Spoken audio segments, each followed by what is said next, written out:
Kita akan ada lebih kurang dalam setengah jam pada pagi ni untuk memberitahu ataupun baca kitab berkenaan dengan Al-Adabul Mufrad. Saya nak tunjuk dulu kitab ni macam mana.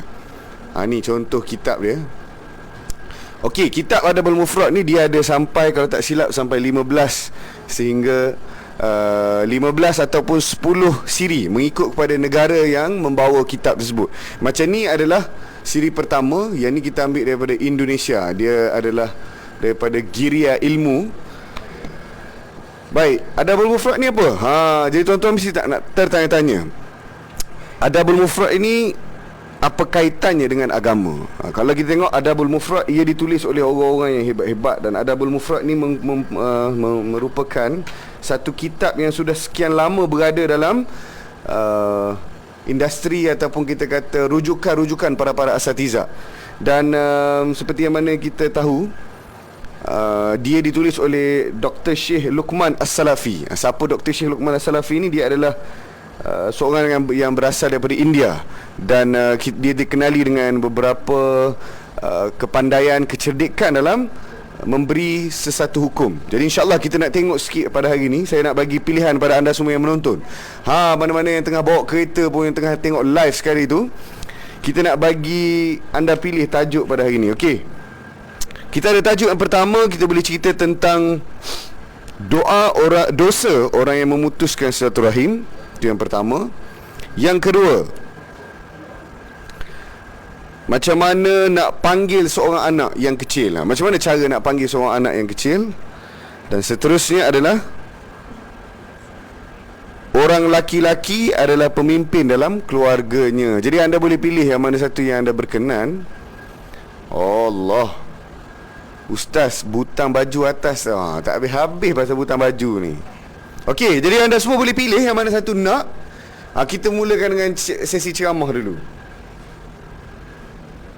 supaya nanti tak terkejut lah pagi-pagi dah menjual begitu kuat kan. Jadi boleh pilih mana tajuk yang anda nak tadi. Macam saya sebut tadi, yang pertama tadi adalah hukuman ataupun dosa orang yang memutuskan silaturahim.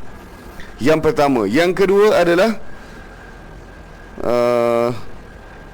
yang kedua tadi adalah memanggil anak kecil. Bagaimana nak panggil anak kecil ni? Kalau kita ada anak-anak saudara, anak-anak buah, macam mana cara nak panggil? Okey, cat kucing bagi tahu dia nak nombor 1. Lagi ada tak yang lain? Memanggil anak yang kecil. Okey, nombor 2. Kita tengok siapa yang lagi banyak. Sekali lagi kita bagi peluang untuk anda pilih. Aina, semua pilih nombor 1. Baik, kita pergi nombor 1 dululah. Nombor 1 tadi adalah hukuman orang yang memutuskan silaturahim di dunia ini. Baik, Bismillahirrahmanirrahim. Innal hamdalillah nahmaduhu wa nasta'inuhu wa nastaghfiruh wa na'udzu billahi min shururi anfusina wa min sayyiati a'malina. May yahdihillahu fala mudhillalah wa may yudlilhu fala hadiyalah. Asyhadu an la ilaha illallah wa asyhadu anna Muhammadan abduhu wa rasuluh. Baik, tuan-tuan dan puan-puan sekalian, seperti mana yang kita tahu, semua ada hubungan di sini. Baik hubungan dengan keluarga, hubungan dengan suami, hubungan dengan bermacam-macam lagi insan dalam hidup kita. Jadi Nabi SAW ada bagi saranan macam mana untuk kita kekalkan hubungan itu, ataupun apakah ancaman apabila kita putuskan satu hubungan tanpa ada sebab ataupun sebab-sebab yang kecil. Baik, kita tengok hadis Nabi SAW yang pertama. Haddatsana Uyainah Abdul Rahman qala sami'tu abi yuhaddisu an Abi Bakr qala Rasulullah sallallahu alaihi wasallam ma min zambin ahra an yu'ajjil Allahu li sahibil 'uqubah fi dunya ma'a ma yuddakharu lahu fil akhirah min qati'atir rahmah wal bagh. Nabi SAW bersabda, ni dengar betul-betul penting ni. Rasulullah SAW bersabda, tidak ada dosa yang lebih pantas disegerakan balasannya. Dia ada lengguk-lengguk Indonesia sikit, tapi harap boleh faham.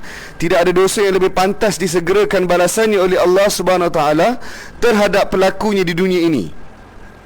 Jadi tak ada satu dosa yang Allah Subhanahu Wa Taala nak balas paling cepat melainkan orang yang apa? Berikut azabnya bagi yang disimpan untuknya di akhirat kelak, daripada perbuatan memutus silaturahim dan melampaui batas. Jadi kalau ada antara kita yang memutuskan hubungan silaturahim, walau seteruk apapun dosa yang seorang itu buat, Allah SWT akan balas keburukan itu secepatnya, ataupun paling cepat nak dibalas itu dia.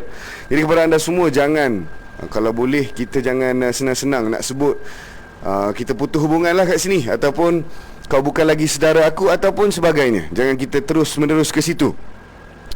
Baik, satu lagi hadis Nabi SAW pagi ni yang kita boleh ambil iktibar sikit sebanyak. Qala Rasulullah sallallahu alaihi wasallam, laisal wasilu bimakfi'i walakinna alwasil ladhi iza kuti'at rahimahu wasalaha. Dari Abdullah bin Umar radhiyallahu anhu, Nabi SAW berkata, orang yang menyambung silaturahim, orang yang menyambung silaturahim bukanlah yang membalas, melainkan orang yang menyambung adalah orang yang jika silaturahimnya putus, ia tetap menyambungnya. Apa maksud dia tu? Kalaulah ada antara sahabat-sahabat kita ataupun orang yang bercakap dengan kita, dia kata, kita putuslah hubungan silaturahim kita ni.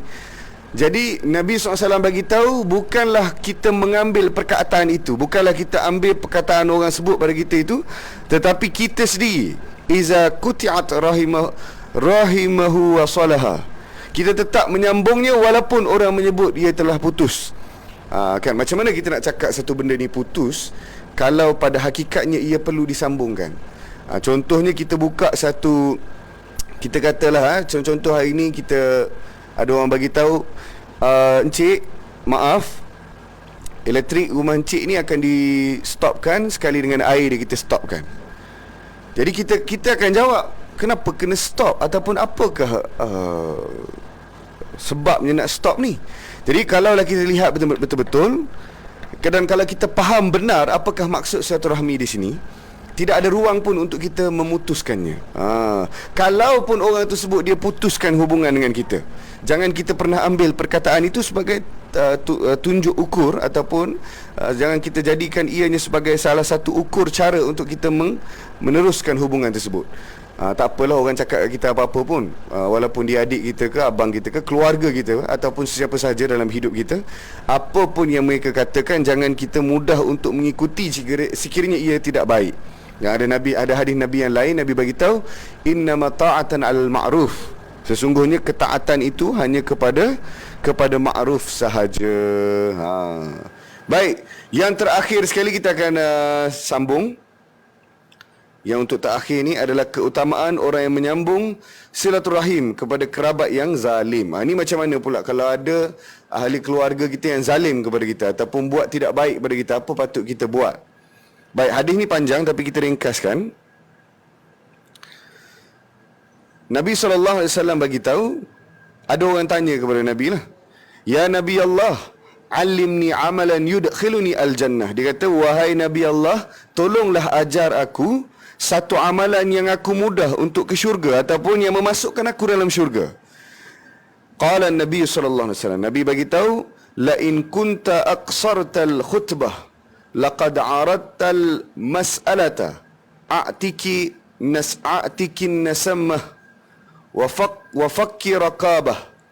Yang bermaksud, Rasulullah SAW bagi tahu, meskipun engkau berbicara singkat, tetapi engkau memperluaskan pertanyaan.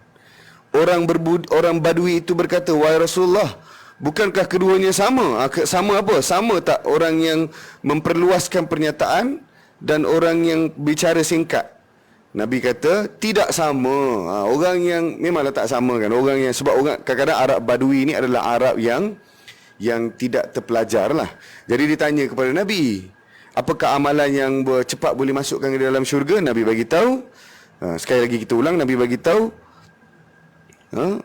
a'tikin nasammah wa fikir raqabah.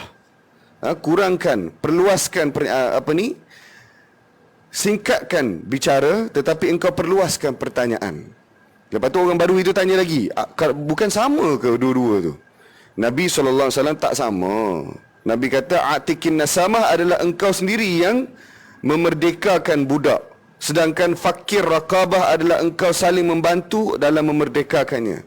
Dan pemberian berupa unta yang sangat banyak manfaatnya serta memulihkan kembali silaturahim. Jika engkau tidak mampu melaksanakan itu, maka ajaklah orang lain untuk berbuat demikian. Cegahlah mereka dari keburukan. Jika engkau tidak mampu melaksanakan itu, maka tahanlah lisanmu kecuali dari kebaikan.